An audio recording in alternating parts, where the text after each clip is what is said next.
아모스 맥잡기 세 번째 시간 하도록 하겠습니다.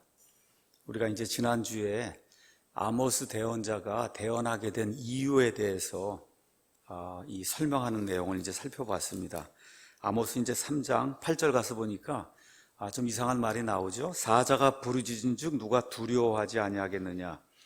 그러니까 어떤 원인이나 이유가 있기 때문에 어떤 결과가 생긴다는 거예요.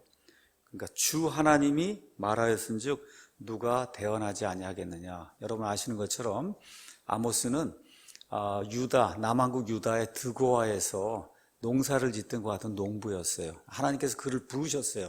그래서 북왕국 이스라엘에 가서 하나님의 말씀을 선포하라고, 대언의 말씀을 전하라고 이렇게 이제 하니까 하나님이 말씀하시는데 어떻게 내가 대언하지 않을 수 있겠느냐라고 이야기하면서 대언을 자기가 하는 그 이유에 대해서 이제 설명을 여기서 이제 하고 있습니다. 우리가 이제 대언서를 공부하는데 대언자가 하는 일을 이사야서부터 여기 말라기까지 이렇게 쭉 가서 이제 살펴보시면 주로 하는 일이 뭐냐 하면 백성의 죄를 책망을 하는 거예요. 백성이 이런 죄를 짓고 이런 죄를 짓고 이런 죄를 짓고 이렇게 해서 하나님께서 너희를 좋지 않게 생각하신다. 이렇게 이제 책망을 하고 그 다음에 경고를 주는 거예요. 그 다음에 또 뭘 하나 하면 회개를 촉구해요.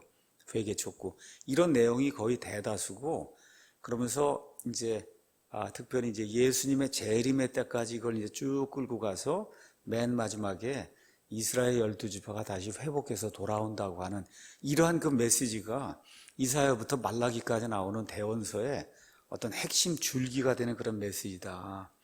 지난주에는 우리가 하나님 만나기를 예비하라고 하는 4장 12절 말씀을 살펴봤어요. 영어로 예비한다고 하는 말은 prepare 이렇게 이제 되어 있는데 미리미리 준비한다는 뜻이에요. 어떻게 여러분 하나님 만나기를 예비하고 있습니까? 어떠세요? 하나님 만나기를 예비해라. 여기 4장 12절. 그 다음에 이제 5장 4절에 가서 보니까 또 뭐라고 기록이 되어 있냐 하면 주가 이스라엘의 집에게 이같이 말하노라. 가서 보시면 여기 집이란 말이 많이 나와요. 유다의 집, 이스라엘의 집. 이거 그냥 이런 집이 아니고 지금식으로 풀어 쓰면은 가문이라고 보시면 될 거예요. 이스라엘 가문, 유다 가문.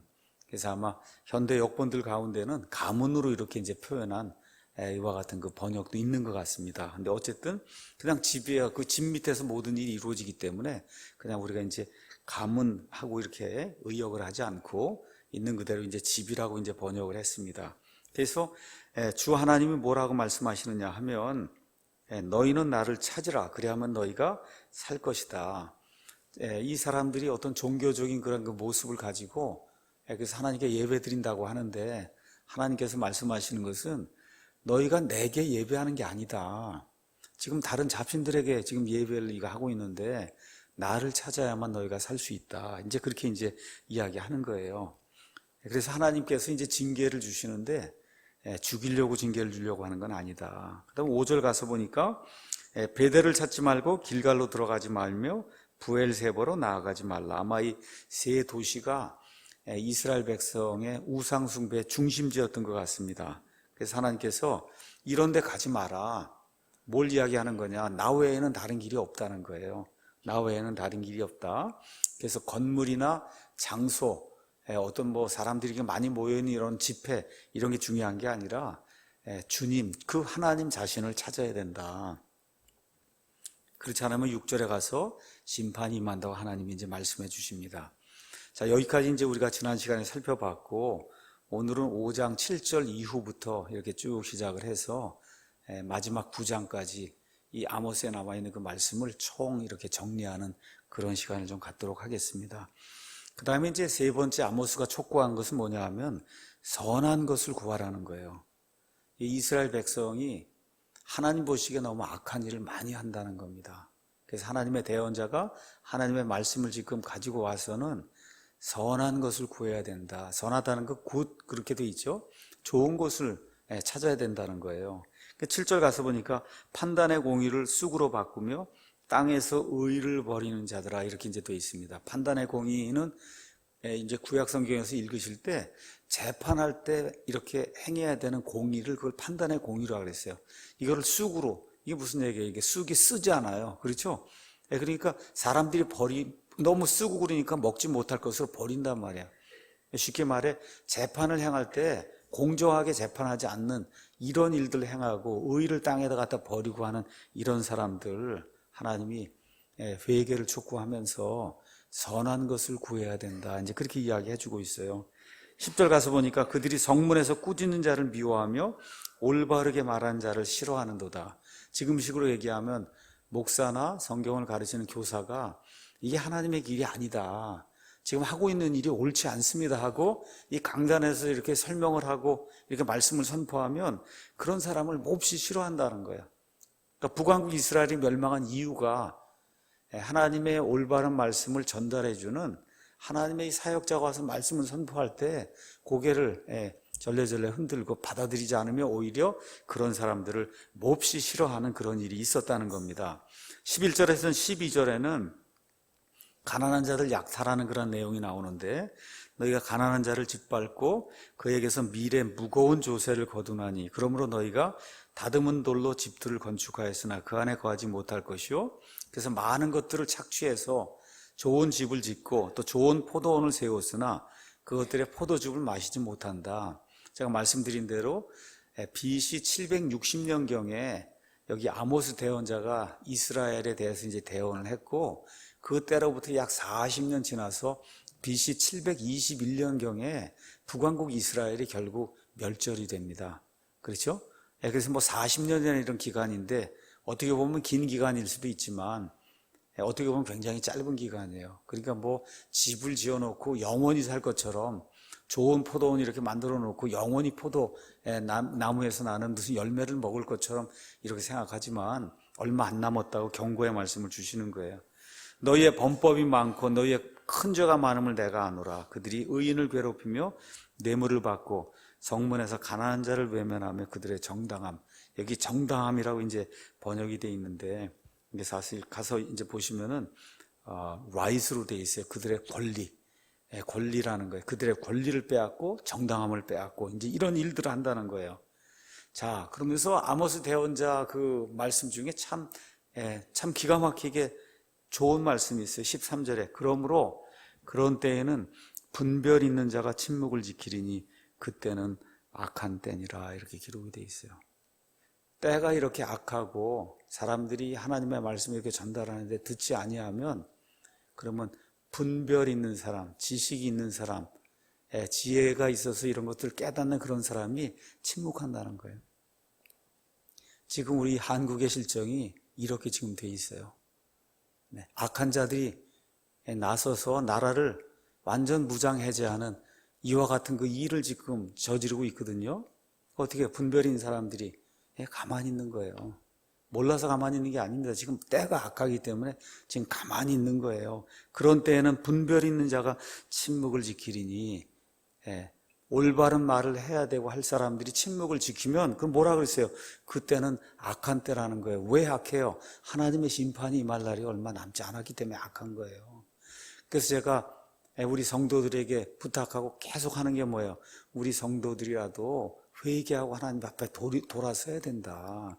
다른 사람들이 어떻게 하든 정말 하나님의 진리의 영이 들어있는 이런 사람들 이 사태를 잘 파악을 하고 우리의 유일한 구원자, 구출자 하나님밖에 없어요. 지금 이 시점에서 우리를 구출하실 수 있는 그런 분 하나님밖에 없기 때문에 하나님 앞에 아침 저녁으로 우리의 사정을 아뢰고 때가 굉장히 악해요. 언제 여기 이스라엘이 멸망할지 모르듯이 지금 대한민국의 상황이 풍전등화 상황으로 지금 되어 있어요. 이런 것들을 우리가 대원서를 통해서 이렇게 보면서 국가의 흥망성쇠가 무엇인고 어떠할 때 국가가 흥하고 어떠할 때 국가가 망하는가. 국가가 이렇게 망하려고 하는 그런 시점에는 분별 있는 사람이 말을 하지 않는 이런 악한 때라고 지금 성경이 이야기하고 있는 것을 저와 여러분이 기억을 해야 됩니다. 그리고 아모스 대언자가 다시 한번 애가 끓는 그런 심정으로 호소를 하는 거예요. 14절, 15절 한번 보세요. 너희가 살기 위해 선을 구하고 악을 구하지 말라. 주 만군의 하나님이 너희가 말한 것 같이 너희와 함께하리라. 악을 미워하고 선을 사랑하며 성문에서 판단의 공의를 굳게 세우라. 그래야면 혹시 주 만군의 하나님이 요셉의 남은 자들에게, 북왕국 이스라엘의 저 에브라임 지파를 중심으로 한 그 10지파에게 하나님이 혹시 은혜를 베풀리라. 지금 아모스 대언자가 애가 정말 끓는 그런 그 심정으로 악을 버리고 선을 구해라. 그러니까 하나님의 백성, 우리 그리스도인 이렇게 돼서 구원받은 걸로 끝나면 안 된다는 거예요. 구원받은 걸로 끝나면 안 된다. 세상이 이렇게 악하게 돌아가고 이런 것들 판단을 잘하고, 우리가 나가서 뭐 현실 정치에 참여하는 것은 아니지만 판단을 잘하고 하나님께 우리가 잘못했던 것들을 회개하고 하나님의 은혜를 구하는, 말 그대로 하나님과 사람 사이에 이게 중보의 역할을 하는 그런 일, 특히 이 국가를 위해서, 여러분 국가가 있어야 그래야 교회도 있고 저와 여러분이 생존할 수 있는 거예요. 그래서 이런 것들 보면서 살기 위해 선을 구하고 악을 구하지 말라고 이렇게 호소하는 그 아모스 대언자의 그 호소의 음성에 저와 여러분이 다시 한번 귀를 기울이면 좋을 것 같습니다. 자, 이게 끝난 다음에 5장 18절부터 시작해서 그 다음 장 6장은 14절로 되어 있는데 6장 14절까지는 하나님의 심판이 안에 이제 표현이 되어 있습니다. 하나님의 심판. 우리가 이제 대언서를 가서 보면 주의 날이라는 그런 말이 많이 나옵니다. 주의 날. 그렇죠? 그래서 주의 날 그러면 주님만이 홀로 위대하게 영광을 받는 그런 때예요. 그게 주의 날이에요.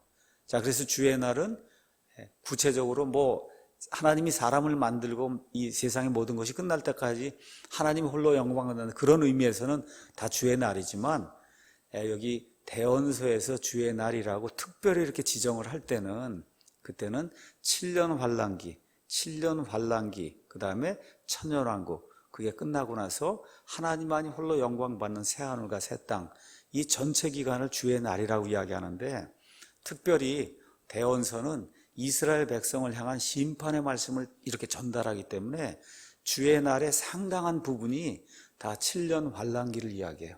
그래서 7년 환란기에 들어간 목이 뻣뻣하고 교만한 이스라엘 백성을 향한 하나님의 엄청난 심판, 사람이 도저히 설 수 없는, 이와 같이 마태복음의 표현대로 가서 이야기하면 창세 이후로 한 번도 없었던 그와 같은 엄청난 대환란의 그와 같은 때, 이거를 성경은 주의 날이라고 이제 이야기합니다. 자, 그래서 16절 가서 보니까 주 만군의 하나님 주가 이같이 말하노라 라고 이야기하면서 곳곳에서 애곡하는 일, 모든 거리에서 통곡하는 일이 있고 그들이 모든 큰 길에서 이르기를 슬프도다 슬프도다 하며 농부들을 불러 애곡하게 하고 애도하는 데 능한 자들을 불러 애곡하게 한다. 지난주에도 한번 말씀드렸죠. 이스라엘 백성은 남들에게 무언가를 이렇게 자꾸 보여주는 걸 좋아해요.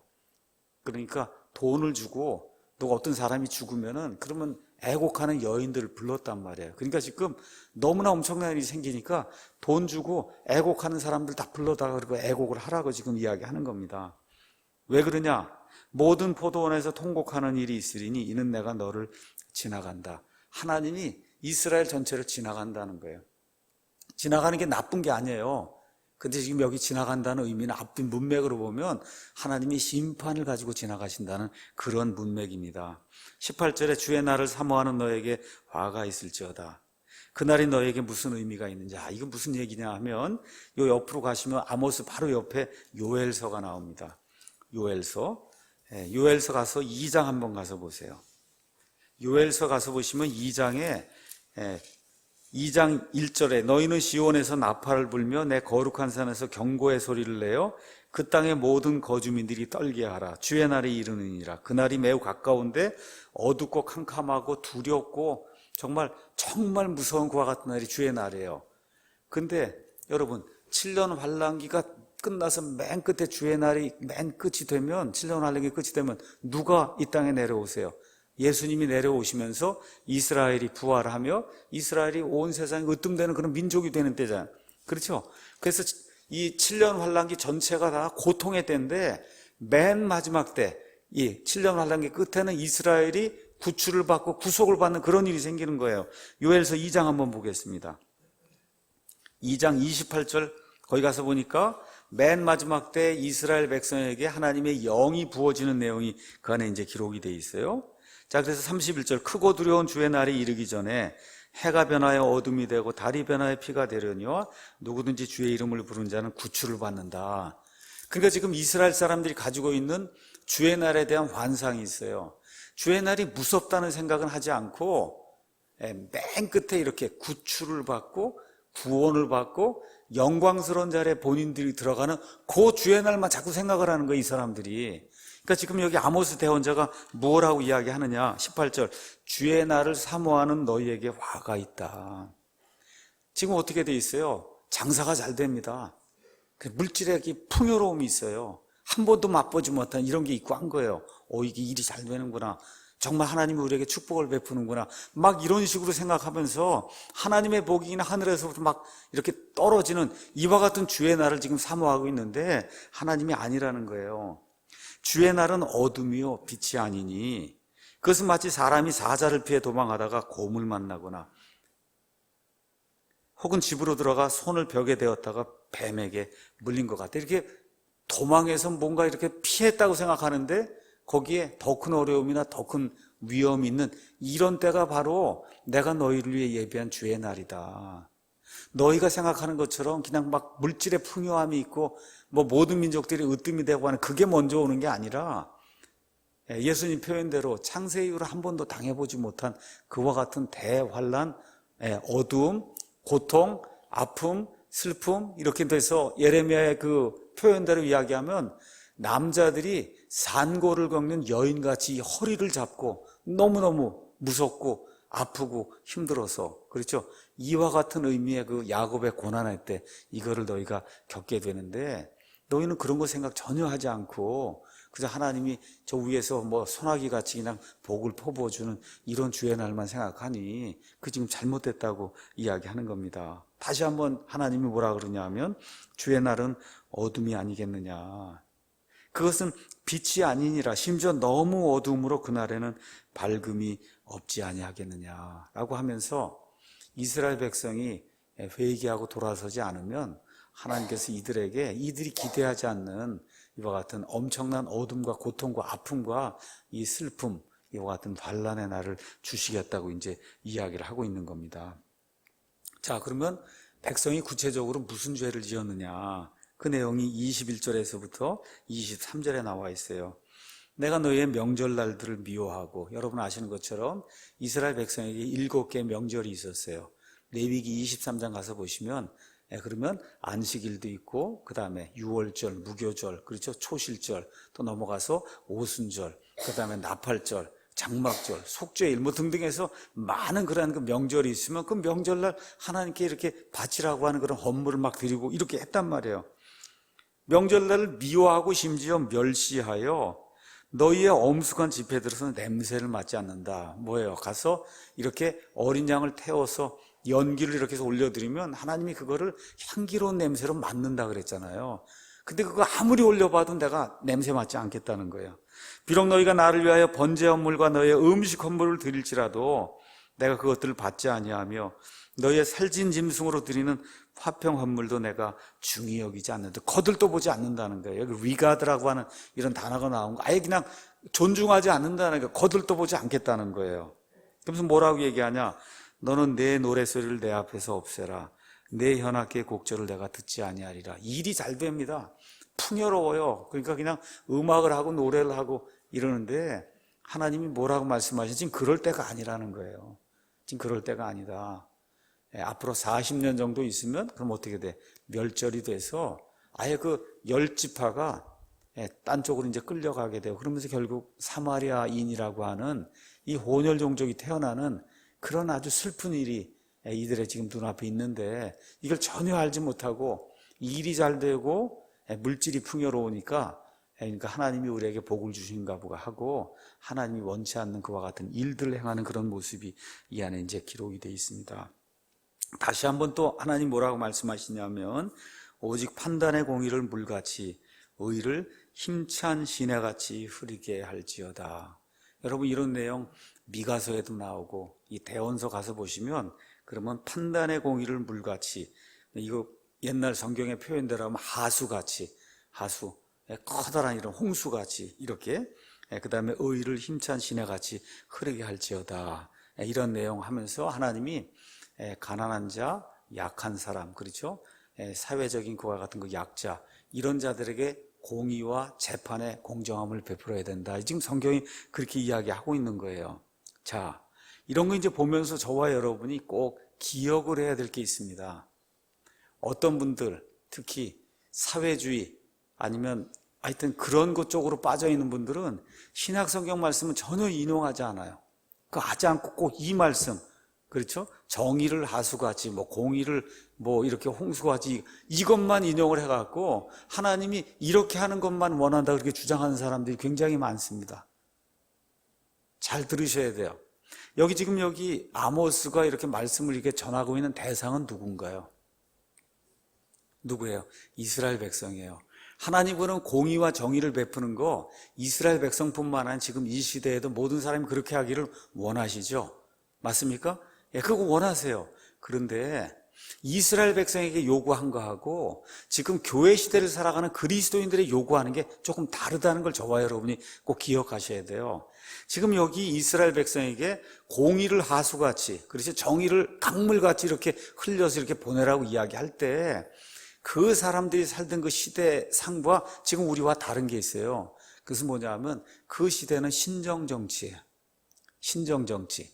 다시 말씀드려, 이게 하나의 국가가 서로를 이렇게 도와가지고 하나님이 원하시는 그런 아름다운 공동체를 어느 면에서 강제적으로 만들어야 되는 그런 국가예요. 여러분, 지금 우리 사는 데는 지금 민주주의 국가예요. 이런 국가에서, 그러니까 옛날 같으면 쉽게 말씀드리면 이 신정국가에서는 위에 있는 종교 지도자는 누가, 왕이나 누가 예를 들어 악한 사람, 약한 사람 이런 돈을 누가 착취하거나 하면 그럼 어떻게 해요? 가서 그 사람 하는 사람의 돈을 다 뺏어다가 그래서 가난한 사람들에게 나눠주던 이런 일이 그때는 가능하던 시대예요. 그때는 신정정치하에 하나님이 직접 다스리기 때문에 여러분 기억하셔야 됩니다. 그런 의미에서 여기 지금 나와 있는 것처럼 여기 가서 보니까 뭐라고 되어 있어요? 판단의 공의를 물같이 의를 힘찬 시내같이 흐르게 하라는 이러한 명령을 주시는 거예요.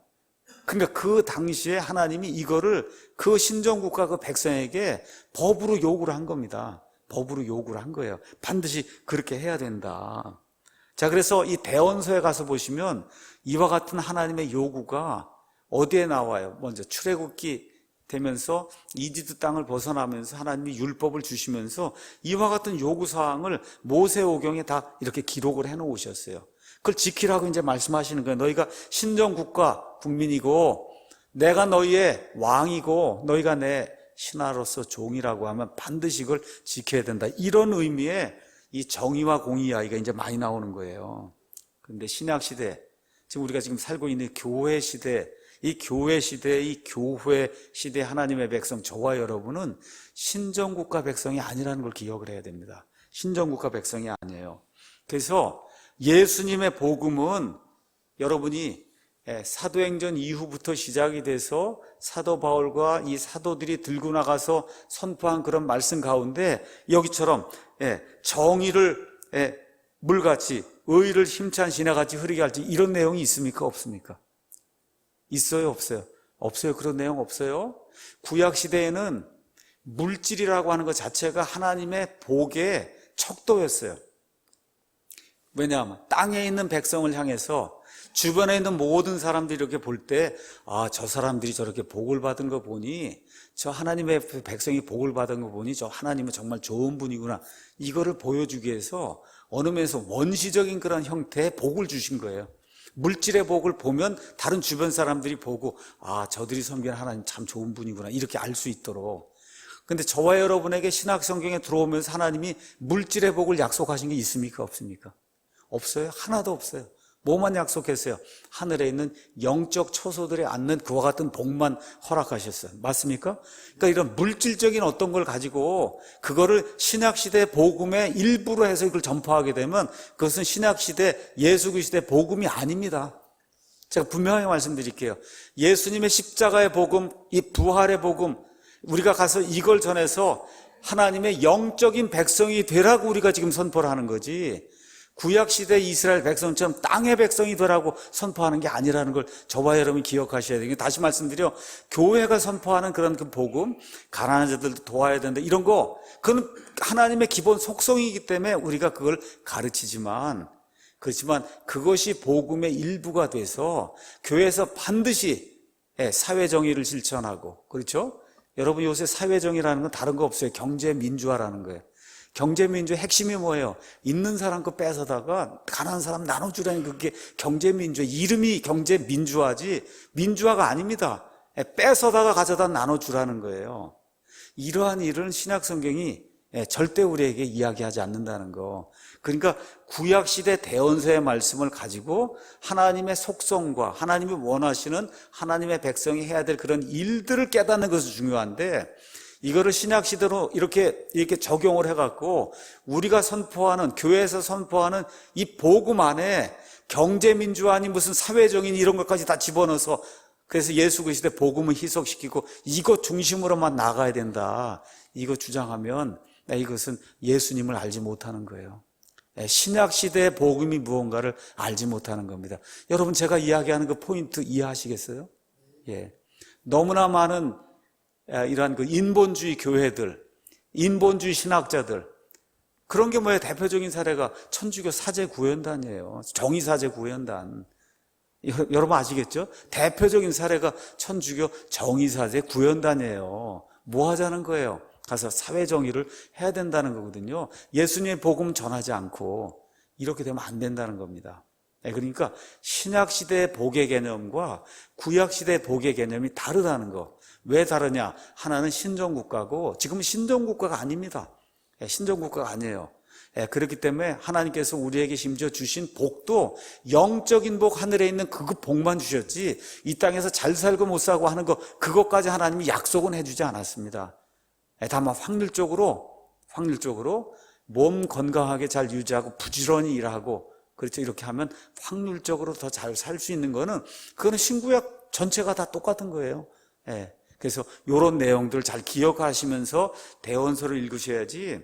그냥 어떤 분들은 이거 여기 나와 있는 거, 판단의 공의를 물같이 의를 힘찬 시내같이 흐리게 할지다, 이거를 예수님의 복음보다 더 크게 생각하는 사람이 있어요. 맨날 이것만 주장하시는 분들이 있더라고. 아닙니다. 그 내용이.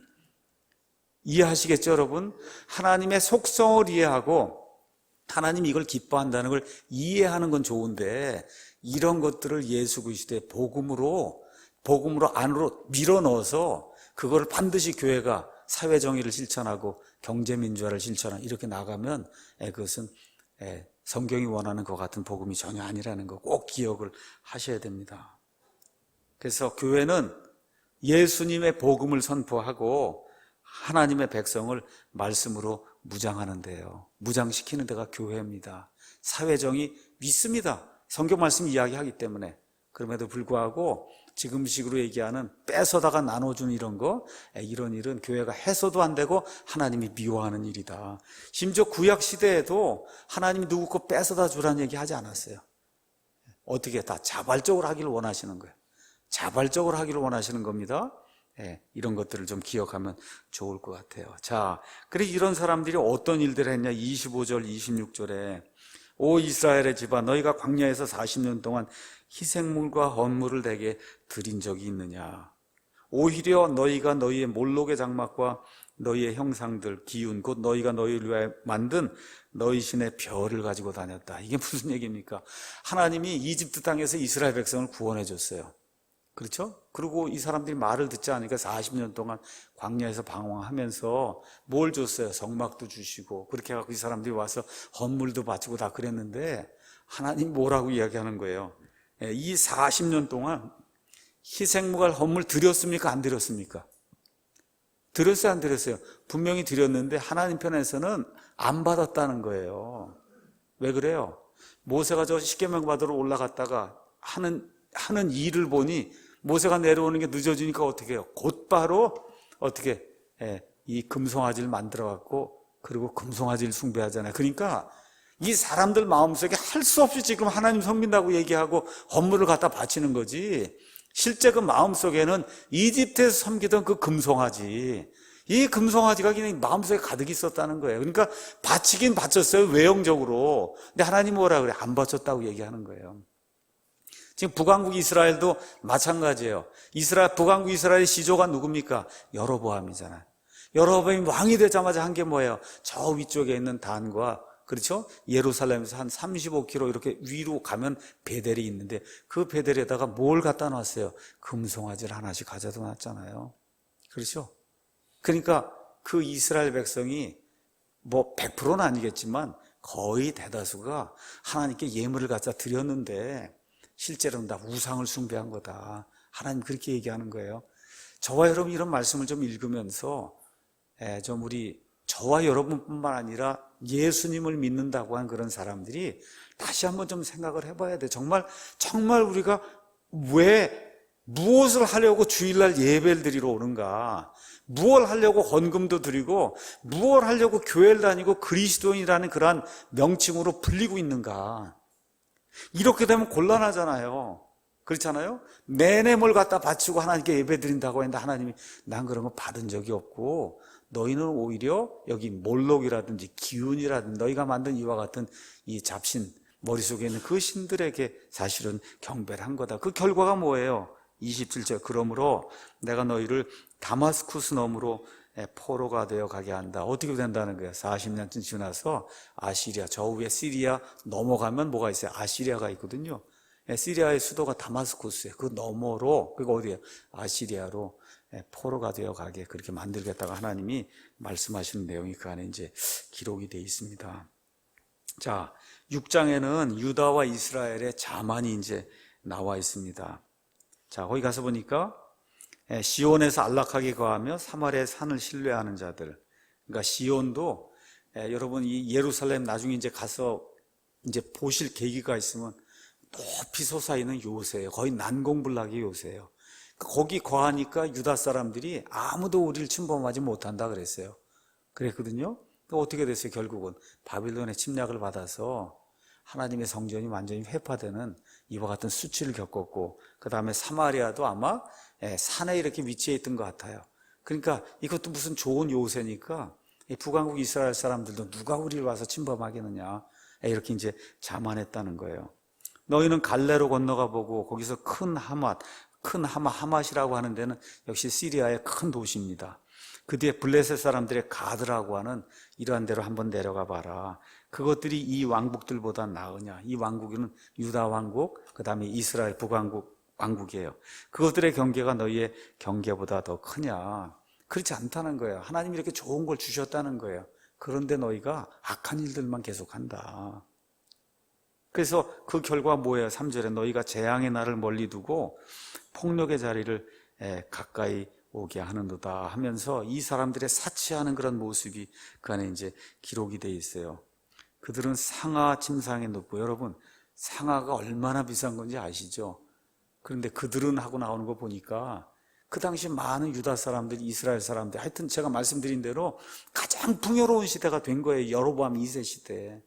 그러니까 어떻게 돼요? 막 상아로 만든 침대도 거기 만들고 거기에 누워 자기도 하고, 또 양떼에서 어린 양과 송아지를 꺼내어 먹고, 현악기 소리에 너무 좋으니까 맞춰 노래를 부르고, 그렇죠? 또 이렇게 하는데 그냥 노래만 하면 되겠느냐? 그러니까 다윗이 악기를 많이 만들었잖아요. 그러니까 다윗처럼 여러 가지 악기를 창안해냈다는 거예요. 그렇죠? 대접으로 포도주를 마시고, 요만한 걸로 마시는 게 아니라 그냥 대접을 가져다가 대접으로 포도주를 마시며, 으뜸 가는 기름으로, 이 유다 사람들은 기름 바르는 걸 좋아했단 말이에요, 몸에. 그렇죠? 요셉의 고통에 대해서는 근심하지 않는다. 무슨 얘기입니까? 너무나 많은 고관들이, 치리자들이 이와 같은 사치와 방탕에 빠져 살면서 여기 일반 대중들의 요셉, 이거 나와 있는 거 북왕국 이스라엘의 일반 평민을 이야기한다고 생각하시면 돼. 이들의 고통에 대해서는 어떻게 해요? 근심하지 않는데 아무 생각이 없다는 거예요. 아무 생각이 없다. 이렇게 되니까 하나님이 그러므로 이제 그들이 포로가 되어 잡혀가는 첫사람들과 함께 포로로 잡혀가리니 기지개를 켠 자들의 연회가 이제는 없어질 거다. 하나님의 공의, 하나님이 공이라고 하는 건 다른 거 없어요. righteousness예요. 올바른 거예요. 올바른 길, 이걸 무시하면 하나님의 심판이 임한다. 지금 성경이 우리에게 그렇게 이야기해 주는 겁니다. 그래서 9절에 가서 보니까 한 집에 10남자가 남는다 할지라도 그들이 다 죽는다는 거예요. 한 사람도 남지 않고 다 죽는다. 그 사람의 삼촌 곧 죽은 자를 불태우는 자가 그를 취하여 그 뼈들을 집 밖으로 가져갈 때 그 집에 곁에 있는 자에게 이르기를 아직도 너와 함께 한 자가 있느냐, 더 남아있느냐 누가. 그가 이르기를 없다. 뭐 다 죽어서 없다는 거예요. 이제는 없다. 그러면 그가 이르기를 내 혀를 억제하라. 말하지 말라는 거예요. 우리가 주의 이름을 언급해서는 아니 되느니라. 지금 그렇게 이야기하는 거예요. 다 죽었어요. 지금 주님의 이름을 언급하는 게 두 가지 의미가 있어요. 주여 하고 살려달라고. 그렇게 해봐 무슨 소용이 있겠느냐, 이런 의미도 있고, 그렇죠? 예. 그런 의미. 무슨 얘기인지 아시죠? 이제 와갖고 다 죽었는데 이제 와서 하나님 살려달라고 주의 이름을 불러봐야 그게 무슨 소용이 있겠느냐. 아마 대다수 주석가들이 그렇게 이거에 대해서 이제 설명을 하는 것 같아요. 혹은 구원해달라고 해봐야 소용이 없다. 그렇게 이제 이야기하고 있는 거예요. 그러면서 11절에 보라 주가 명령하며 그가 큰 집을 쳐서 무너지게 하고 작은 집을 쳐서 갈라지게 하다. 큰 집, 작은 집, 부자, 가난한 자 할 거 없이 온 백성이 다 우상 숭배하기 때문에, 그래서 결국 이스라엘이 철저히 멸절된다고 하나님께서 말씀을 이제 해주시는 거예요. 그러면서 이 아모스 대언자가 어떤 비유를 사용합니다. 어떤 비유가 나오냐면 말들이 바위 위에서 달릴 수 있겠냐는 거예요. 여러분, 말은 이 평지에서 달려야지 바위 이렇게 있는데 말이 어떻게 달리겠어요? 그렇죠? 못 다닌다는 거예요. 그럼 뭐라고 써있냐면 그 다음에 사람이 거기서 서둘러, 여러분 바위 그 만 거기에서 어떻게 쟁기질을 하겠어요? 못 한단 말이에요. 그렇죠? 너희가 판단의 공의를 쓸개로 바꾸고 의의 열매를 독초로 바꾸어서, 그래서 어떻게 해요? 정상적인 일이 일어나지 않게 만들었다는 겁니다. 정상적인 그런 일이, 그런 걸 정상적인 일을 생각하지도 않고 정상적인 일이 이스라엘 안에서 일어나지 않게 그렇게 이제 만들었다는 거예요. 그렇게 하는 사람들을 가리켜서 하나님이 12절에 뭐라고 말씀하시느냐 하면 이 불의를 행하는 자들아, 그렇게 이야기하는 겁니다. 자, 13절 가서 보니 너희가 아무것도 아닌 것을 기뻐하며 이르기를 우리가 우리 힘으로 우리를 위하여 뿔들을 취하지 아니하였느냐. 그 당시 상황으로 가서 보시면 아파트를 하나, 지금식으로 얘기하면 아파트가 하나 생긴 거예요. 아주 그냥 너무 물질이 풍요해지고 하니까 그걸 너무 기뻐하는 거예요. 근데 하나님 뭐라고 얘기하는 거냐 하면 아무것도 아닌 걸 가지고 기뻐하면서 우리 힘으로 이걸 이루었다고 우리의 뿔들을 이렇게 높이는 이와 같은 교만한 일들을 하는데, 내가 볼 때 이거 아무것도 아니라는 겁니다. 아무것도 아니다. 그러나 주 만군의 하나님이 말하노라. 오 이스라엘의 집아, 보라 내가 너희를 치려고 한 민족을 일으키리니 그들이 하맛 어귀에서부터 광야의 강에 이르기까지 너희를 괴롭게 하리라. 그래서 40년이 지난 이후에 아시리아가 침략을 해서, 그래서 어떻게 돼요? 이 살만 에셀이라고 하는 그런 아시리아의 왕이 와서 결국은 이스라엘을 붕괴시키고 그 10지파를 다 메소포타미아로 끌고 가는 그와 같은 일이 이제 생기게 된 거예요. 자, 이게 끝난 다음에 이제 7장, 8장, 9장에는 하나님이 아모스를 통해서 5가지 그 환상들을 주십니다. 그래서 첫 번째는 메뚜기 환상이 나오고, 그 다음엔 불 환상이 나오고, 그 다음에 7절에서 9절 가서 보면 다림줄 환상이 나오고, 8장에 과일 바구니 환상, 맨 마지막 9장에 가서 보면 성전이 파괴된 이와 같은 그 모습의 이제 환상이라는 건 보였다는 뜻이에요. 영어는 그냥 비전이란 뜻이에요. 비전. 우리말로 이렇게 표현이 안 되기 때문에 영어는 그냥 보였다는 거, 하나님이 이렇게 보여줬다는 뜻이에요. 그거 꿈으로 보여줬는지 뭐로 보여줬는지 모르지만 하여튼 보여줬다, 이런 뜻입니다.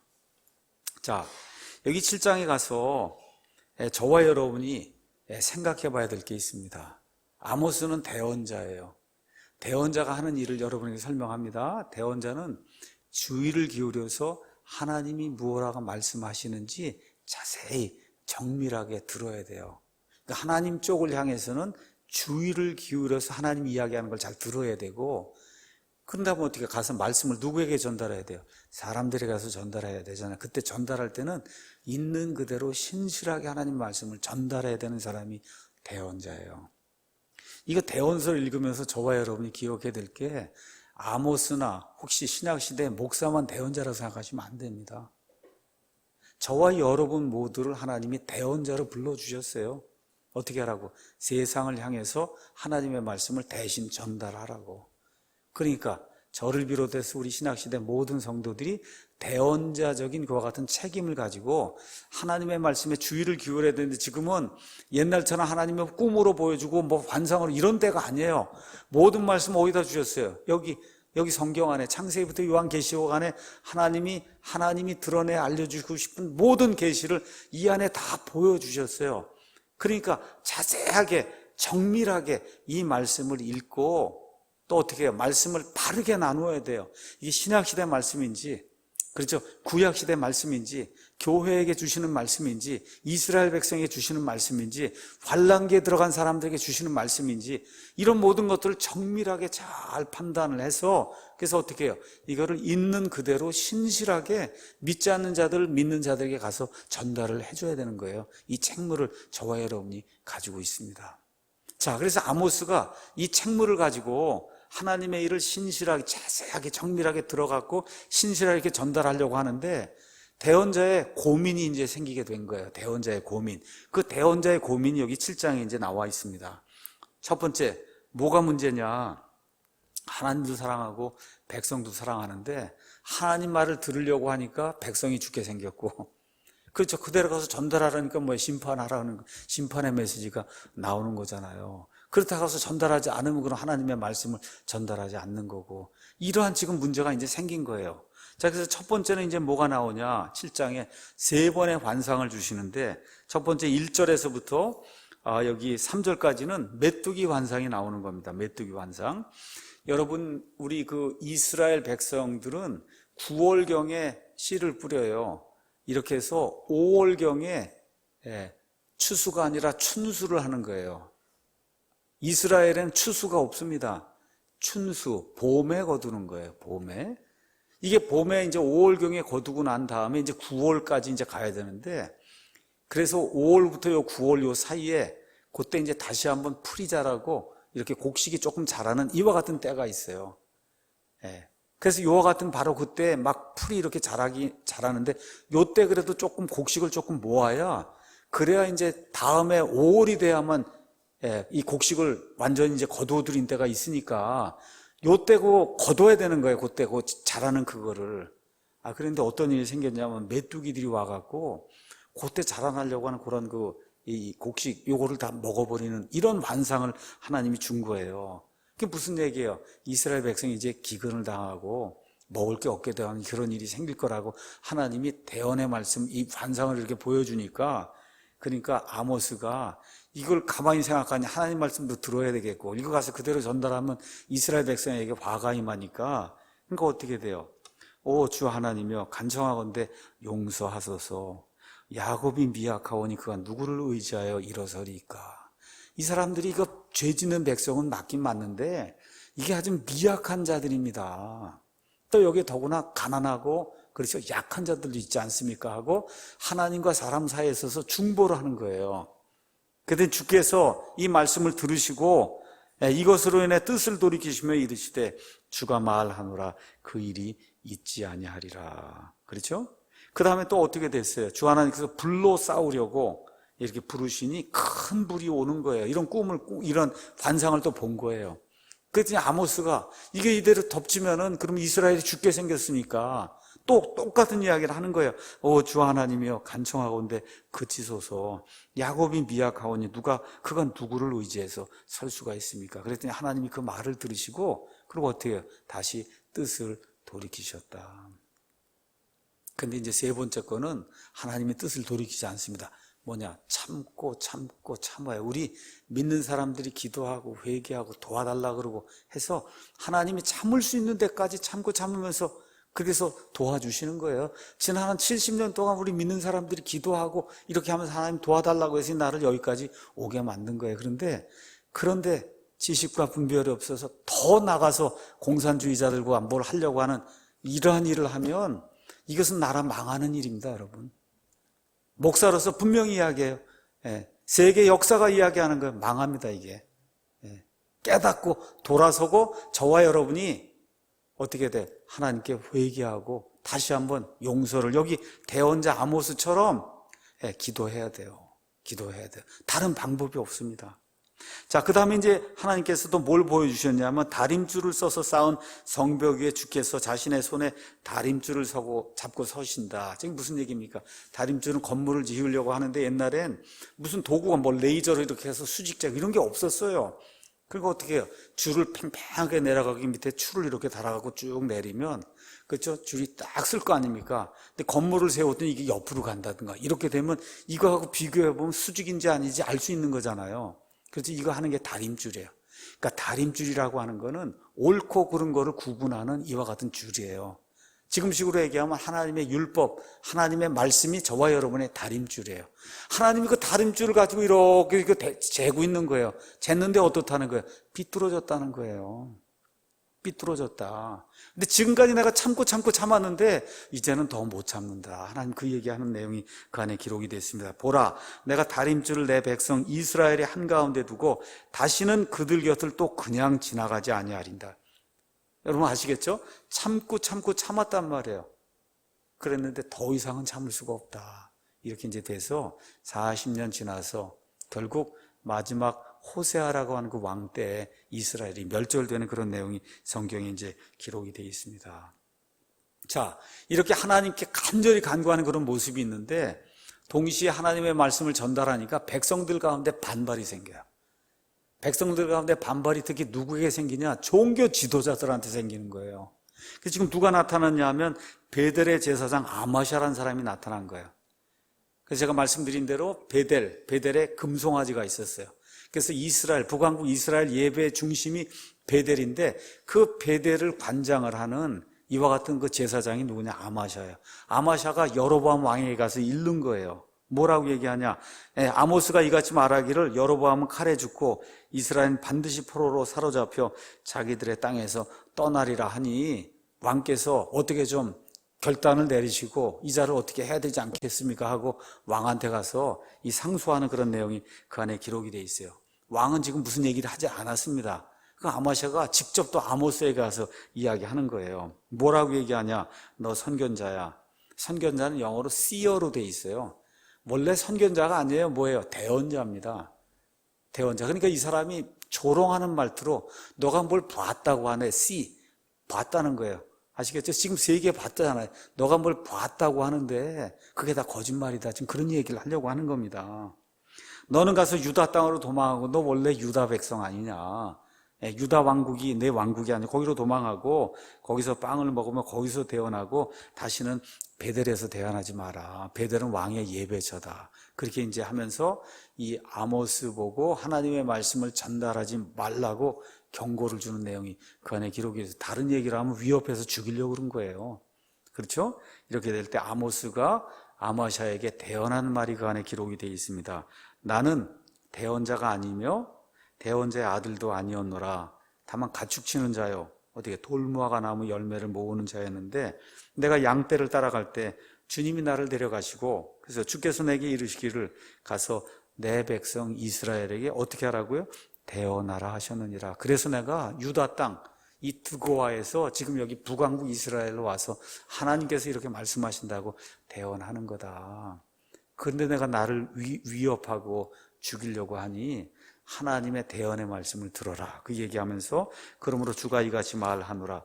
내 아내는 도시에서 창녀가 되고 내 아들 딸들은 칼에 쓰러지며 내 땅은 줄로 측량되어 나누어지고 너는 더러워진 땅에서 죽을 것이요 이스라엘은 반드시 포로가 되어 자기 땅에서 떠날 거다. 40년 후에 일어날 그런 일, 그와 그의 아내와 그의 아들 딸들에게 일어날 그와 같은 일을 하나님이 심판으로 이와 같은 말씀에 대언의 말씀을 주어서 이제 일으키는 그런 내용이 이 안에 이제 기록이 되어 있습니다. 이제 8장으로 가서 보니까 어떤 내용이 기록이 되어 있냐?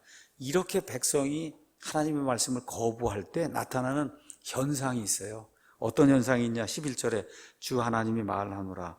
보라 날들이 이르리니 내가 그 땅에 기근을 보내리라. 그것은 빵으로 인한 기근도 아니요. 지금 엄청나게 잘 살고 있거든요. 물로 인한 그와 같은 갈증도 아니라는 거예요. 오직 주의 말씀들을 듣는 것에 대한 기갈이니라. 그들이 바다에서 바다까지 북쪽에서 동쪽까지 떠돌아다니며 주의 말씀을 구하려고 이리저리 다름질하여도 그것을 얻지 못하리니 그날의 아름다운 처녀들과 청년들이 갈증으로 인하여 기진하리라.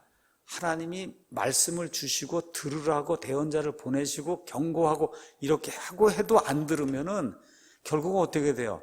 말씀에 기갈이 온다는 거예요. 말씀에 기갈이 온다. 제가 이런 말씀을 드리는 게 좀 이상할지 모르지만 제가 봤을 때 대한민국 땅에 말씀에 기갈이 있다고 봐요. 이게 성경 말씀 한 구절 읽고 딴 얘기 하다가 끝나지 않습니까? 이게 그렇잖아요. 성경 말씀 하나 읽고 딴 얘기 신문 얘기 다 하고 그것도 그냥 25분 이게 그리고 다 설교가 20분 25분이에요. 제가 뭐 길면 더 좋고 짧으면 더 나쁘다 그런 얘기를 하는 게 아니라 이 강단에 서서 하나님의 말씀을 학교 수업도 40분 45분을 하는데 뭐 하나 주제를 가르치려면 40분 45분은 가져야 주제를 가르칠 수 있지 않습니까? 그렇잖아요.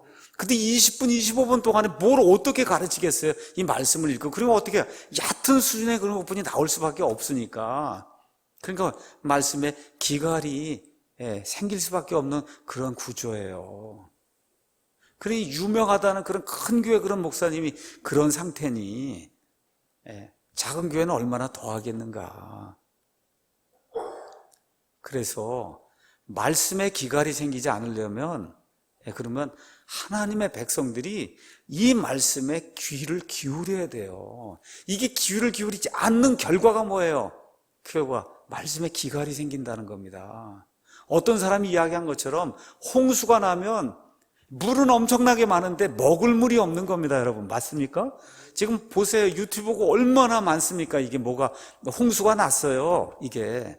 근데 성도들이 이렇게 가서 찾아서 먹으려고 보면 먹을 물이 없다고 하는 그런 말이 나올 정도로 성경 한 구절 읽고 딴 얘기를 하고 있으니 이게 말씀의 기갈 아니겠어요? 이 우리 대한민국의 이런 현실이라는 걸 저와 여러분이 기억을 하고 하나님께로 돌아서야 삽니다. 저와 여러분이. 자, 9장에는 이스라엘의 멸망과 최후 회복에 대한 그런 말씀이 있습니다. 9장은 결국 뭐예요? 이스라엘은 멸망한다는 거예요. 멸망하는데 여기 가서 보니까 1절에 내가 그들 중에서 마지막 남은 자들을 칼로 죽이리니 그들 중에서 도피하는 자는 도피하여 벗어나지 못하고 그들 중에서 도망하는 자도 구출을 받지 못한다. 근데 하나님이 어느 정도까지 이 사람들을 심판하시느냐?